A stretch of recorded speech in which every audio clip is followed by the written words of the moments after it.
নমস্কাৰ আপোনালোক সকলোকে মোৰ এই নতুন ভিডিঅ'টোলৈ স্বাগতম জনাইছোঁ। আমি এইটো ভিডিঅ'ত FLNৰ ওপৰত কিছু প্ৰশ্ন আৰু লগতে FLN প্ৰশিক্ষণত দিয়া পোষ্ট এছেছমেণ্টত কুৱেশ্যন যিখিনি দিছিলে প্ৰশ্নখিনি আমি আলোচনা কৰিম। নিপুণ ভাৰতৰ সম্পূৰ্ণ নামটো কি হয়? নিপুণ ভাৰতৰ সম্পূৰ্ণ নামটো হ'ল national initiative for proficiency in reading with understanding and numeracy. NIPUN Bharat মিছনটো কেতিয়া শুভাৰম্ভ কৰা হৈছিল? নিপুণ ভাৰত অভিযানটো 5 জুলাই 2021 চনত শুভাৰম্ভ কৰা হৈছিলে। FLNৰ সম্পূৰ্ণ নামটো কি? FLNৰ সম্পূৰ্ণ নামটো হ'ল ফাউণ্ডেশ্যনেল লিটাৰেচি এণ্ড নিউমাৰেচি। FLNত কিমান বছৰৰ পৰা সামৰি লোৱা হৈছে? FLNত 3 বছৰৰ পৰা 9 বছৰ বয়সলৈ ল'ৰা ছোৱালীক সামৰি লোৱা হৈছে। অসমত নিপুণ ভাৰত অভিযানটো কি নামেৰে পৰিচিত? অসমত নিপুণ ভাৰত অভিযানটো নিপুণ অসম নামেৰে পৰিচিত।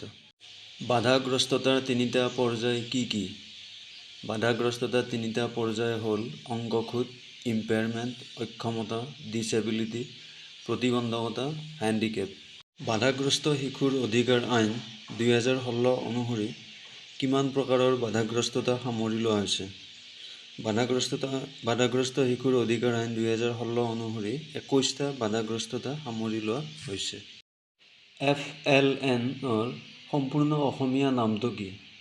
FLNৰ সম্পূৰ্ণ অসমীয়া নামটো হ'ল বুনিয়াদী সাক্ষৰতা আৰু সাংখ্যিকতা। NEP 2020ৰ মতে নতুন শিক্ষা ব্যৱস্থাত কেইটা স্তৰ আছে? NEP 2020ৰ মতে নতুন শিক্ষা ব্যৱস্থাত 4টা স্তৰ আছে, যিটোক আমি 5+3+3+4 বুলি জানো। নতুন শিক্ষা ব্যৱস্থাত থকা স্তৰকেইটাৰ নাম কি কি? নতুন শিক্ষা ব্যৱস্থাত থকা স্তৰকেইটাৰ নাম হ'ল বুনিয়াদী স্তৰ, প্ৰাথমিক স্তৰ, মজলীয়া স্তৰ আৰু মাধ্যমিক স্তৰ। বুনিয়াদী স্তৰত অন্তৰ্ভুক্ত কৰা শ্ৰেণীকেইটা কি কি? বুনিয়াদী স্তৰত অন্তৰ্ভুক্ত কৰা শ্ৰেণীকেইটা হ'ল pre primary 1 Ankur, pre primary 2 Mukul, pre primary 3 Kanan বা বাল ভাটিকা, প্ৰথম শ্ৰেণী আৰু দ্বিতীয় শ্ৰেণী। প্ৰাথমিক স্তৰত অন্তৰ্ভুক্ত কৰা শ্ৰেণীকেইটা কি কি? প্ৰাথমিক স্তৰত তৃতীয় শ্ৰেণীৰ পৰা পঞ্চম শ্ৰেণীলৈ অন্তৰ্ভুক্ত কৰা হৈছে। মজলীয়া স্তৰত অন্তৰ্ভুক্ত কৰা শ্ৰেণীকেইটা কি কি? মজলীয়া স্তৰত ষষ্ঠ শ্ৰেণীৰ পৰা অষ্টম শ্ৰেণীলৈ অন্তৰ্ভুক্ত কৰা হৈছে। মাধ্যমিক স্তৰত অন্তৰ্ভুক্ত কৰা শ্ৰেণীকেইটা কি কি? মাধ্যমিক স্তৰত নৱম শ্ৰেণীৰ পৰা দ্বাদশ শ্ৰেণীলৈ অন্তৰ্ভুক্ত কৰা হৈছে। FLNত ধাৰ্য কৰা বিকাশৰ লক্ষ্যকেইটা কি কি? FLNত ধাৰ্য কৰা বিকাশৰ লক্ষ্যকেইটা হ'ল শিশুৰ সুস্বাস্থ্য আৰু সুস্থ জীৱন যাপন, HW হেল্থ এণ্ড ৱেলবিং, সফল ভাৱ বিনিময়কাৰী, EC এফেক্টিভ কমিউনিকেটৰ আৰু আসন্ন পৰিৱেশৰ সৈতে সংযুক্ত হোৱা IL। FLNৰ জৰিয়তে কিমান চনৰ ভিতৰত লক্ষ্যত উপনীত হ'বলৈ থিৰাং কৰা হৈছে? FLNৰ জৰিয়তে 2026 পৰা 27 চনৰ ভিতৰত লক্ষ্যত উপনীত হ'বলৈ থিৰাং কৰা হৈছে। FLN প্ৰশিক্ষণ কাৰ্যসূচীত আমাক পোষ্ট এছেছমেণ্ট লিংক এটা দিয়া হৈছিলে। পোষ্ট এছেছমেণ্টত থকা প্ৰশ্নবিলাক এতিয়া আমি আলোচনা কৰিবলৈ লৈছোঁ। পোষ্ট এছেছমেণ্টৰ প্ৰথম যিটো প্ৰশ্ন আছিলে, what is the age group covered in school education according to NEP 2020 new curriculum structure. তো ইয়াৰ যিটো সঠিক উত্তৰ হ'ব 3 পৰা 18 বছৰ। FLNত 3 পৰা 9 বছৰলৈ সামৰি লোৱা হৈছে। 3 বছৰত শিক্ষা আৰম্ভ কৰি 5+3+3+4 4টা পৰ্যায়েৰে গ'লে 18 বছৰ হয়। তো 1 নম্বৰ প্ৰশ্নটো সঠিক উত্তৰটো হ'ব 3 পৰা 18 বছৰ। 2 নম্বৰ প্ৰশ্নটো আছে choose the correct answer regarding NIPUN Bharat program date is launch in July 2021। তো ইয়াৰ সঠিক উত্তৰটো হৈছে বি, যিটো হৈছে NIPUN stands for national initiative. NIPUN stands for national initiative for proficiency in reading with understanding and numeracy. ইতিমধ্যে আপোনালোকে নিপুণ ভাৰতৰ যিটো প্ৰশিক্ষণত আছিলে নিপুণৰ সম্পূৰ্ণ নামটো জানিবলৈ পাৰিছে। তো 3 নম্বৰ প্ৰশ্নটো আছিলে which of the following are included in foundational literacy and numeracy। 1 number আছে ৰিডিং, ৰাইটিং এণ্ড এৰিথমেটিক। বুনিয়াদী সাক্ষৰতা যিটো হয় তাৰ যিটো ভাষা সাক্ষৰতাৰ যিটো 3-4টা প্ৰধান কৌশল সেইকেইটা অৰ্হতা যিকেইটা হৈছে LSRW, LS শ্ৰৱণ কথন পঠন লিখন। ইয়াৰে ৰিডিং আৰু ৰাইটিংটো অলৰেডি ভাষা সাক্ষৰতাত আহিছে, লগতে FLNত নিউমাৰেচি আছে, এৰিথমেটিকো আছে। গতিকে ইয়াৰ যিটো 4 নম্বৰ উত্তৰ অল অফ দ্য এবভ সেইটো হ'ব শুদ্ধ উত্তৰ। 4 নম্বৰ প্ৰশ্নটো আছে FLN covers the age group of children. আমি ইতিমধ্যে প্ৰশিক্ষণত পাইছোঁ FLNে 3 পৰা 9 বছৰলৈ সামৰি লৈছে। তো ইয়াৰ সঠিক উত্তৰটো হ'ব C2, 3 পৰা 9 বছৰ। 5 নম্বৰ প্ৰশ্নটো হৈছে focus of foundational learning is on. এতিয়া কথাটো হৈছে আমি প্ৰশিক্ষণত 3টা গ'ল পাইছিলোঁ, হেল্থ এণ্ড ৱেলবিং, ইফেক্টিভ কমিউনিকেটৰ আৰু ইনভলভ লাৰ্ণাৰ, অৰ্থাৎ FLN শিশুৰ সৰ্বাংগীন বিকাশৰ ওপৰত গুৰুত্ব দিছে। গতিকে 5 নম্বৰৰ সঠিক উত্তৰটো হ'ব 4টো, holistic development of the child. Number প্ৰশ্নটো হৈছে what is the correct example of phonological awareness.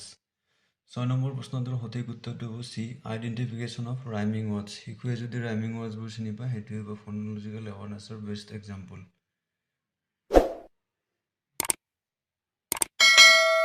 7 number প্ৰশ্নটো হৈছে which of the following pre school teachers should avoid. প্ৰাক প্ৰাথমিক পৰ্যায়ত শিক্ষকে তলৰ কোনটো কাম এভইড কৰিব। ইয়াৰে সঠিক উত্তৰটো হ'ব বি, যিটো হৈছে ask children to write numbers before number change. সংখ্যাৰ ধাৰণা নোহোৱাকৈ শিক্ষকে ল'ৰা ছোৱালীক সংখ্যা লিখিব দিয়াটো এভইড কৰিব লাগে।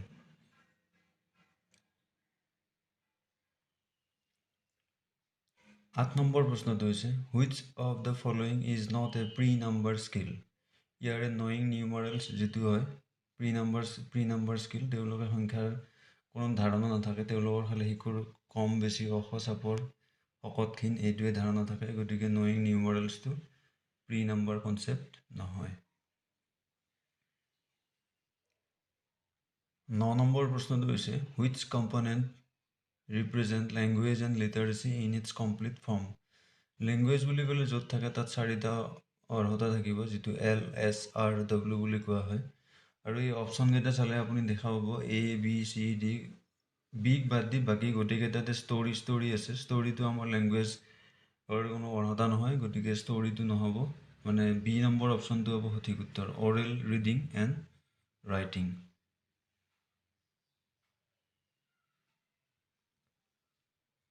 10 নম্বৰ প্ৰশ্নটো আছে what is the right sequence to teach numbers. তলত দিয়া অপশ্যনকেইটা 1, 2, 3, 4 অপশ্যনটো কোনটো সঠিক ক্ৰমত সজালে নাম্বাৰ কনচেপ্ট দিয়াৰ কাৰণে সঠিক হ'ব।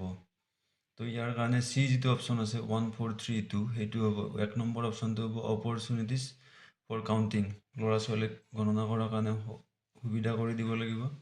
4 নম্বৰ অপশ্যনটো আছে ডেভেলপিং নাম্বাৰ চেঞ্চ, তাৰ জৰিয়তে তেওঁলোকৰ মাজত সংখ্যাৰ ধাৰণা গঢ়ি উঠিব।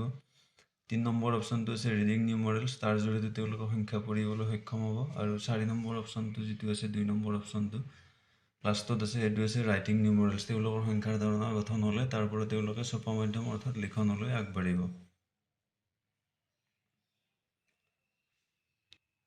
11 নম্বৰ প্ৰশ্নটো আছে for the building upon the understanding of 1-to-1 correspondence children do not need to understand the meaning on.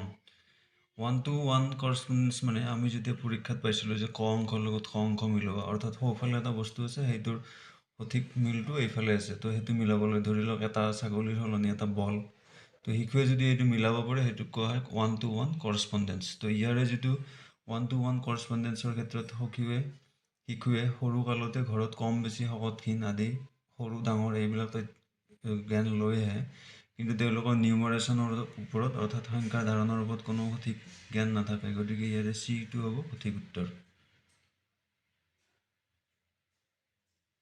12 নম্বৰ প্ৰশ্নটো হৈছে essential requirement to classify object is to. আমি যিকোনো বস্তু এটা যদি ক্লাছিফাই বিভাজন কৰিব লাগে তাত আমি কেৰেক্টাৰিষ্টিক্সখিনি জানিব লাগিব, বৈশিষ্ট্যখিনি জানিব লাগিব। আৰু 12 নম্বৰৰ বিটো হ'ব সঠিক উত্তৰ, identify the objects by their characteristics.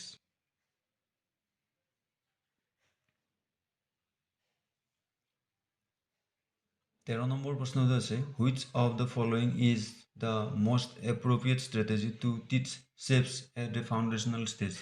ইয়াৰ সঠিক উত্তৰটো হ'ব চি, যিটো আছে children should be given ample opportunities to develop intuitive understanding of shapes.